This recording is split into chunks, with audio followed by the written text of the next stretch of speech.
दोस्तों, रासायनिक खेती के इस दौर में मिट्टी की स्थिति लगातार खराब होती जा रही है और दिन प्रतिदिन मिट्टी बंजर होने की ओर अग्रसर है। आपने भी महसूस किया होगा कि थोड़ा सा सूखा पड़ता है और जमीन फट जाती है, थोड़ी सी बारिश होती है और मिट्टी कीचड़ की तरह हो जाती है और इसमें पानी गहराई तक नहीं जा पाता है।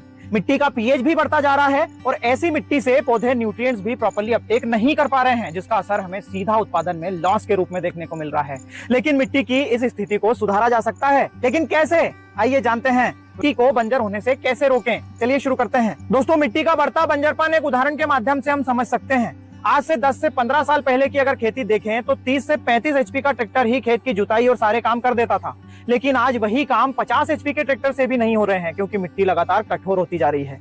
और इसका प्रमुख कारण है खेती में रासायनिक खादों का बढ़ता प्रयोग, जिससे मिट्टी में सोडियम की मात्रा बढ़ती जा रही है और सोडियम मिट्टी के कणों को पकड़ लेता है, जकड़ लेता है, जिससे कि मिट्टी प्रॉपर्ली न्यूट्रिएंट्स भी पौधों को सप्लाई नहीं कर पाती है और इसकी जल धारण क्षमता भी कम होती जा रही है, जिससे सूक्ष्म जीवों की मात्रा भी लगातार कम होती जा रही है और मिट्टी का स्ट्रक्चर खराब होते जा रहा है। लेकिन मिट्टी की इस स्थिति को सुधारा जा सकता है और ये काम बहुत अच्छे से करता है जिप्सम। आइए जानते हैं जिप्सम क्या है और इसे कैसे इस्तेमाल करना चाहिए। दोस्तों, वैसे तो जिप्सम को भूमि सुधारक कहा जाता है, लेकिन ये एक अच्छा खाद भी है, क्योंकि इसमें कैल्शियम और सल्फर पाया जाता है।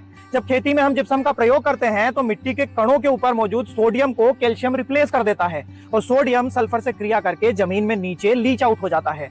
दो तरीकों से जिप्सम का प्रयोग किया जा सकता है। एक तो खाद के रूप में, जब हमारी मिट्टी का स्ट्रक्चर सही हो तो हम खाद के रूप में 70 से 80 किलो जिप्सम का इस्तेमाल प्रति एकड़ कर सकते हैं। बेसल के रूप में हमें इसे इस्तेमाल करना चाहिए।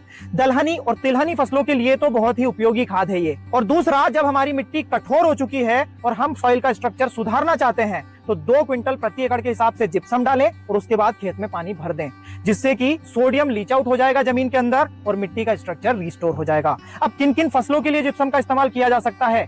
तो सभी वर्गों की फसलों के लिए जिप्सम का इस्तेमाल किया जा सकता है। तो क्या आप भी जिप्सम का इस्तेमाल करते हैं? फीडबैक सेक्शन में जरूर बताइएगा। एपिसोड पसंद आया हो तो लाइक और ज्यादा से ज्यादा शेयर करिएगा। धन्यवाद।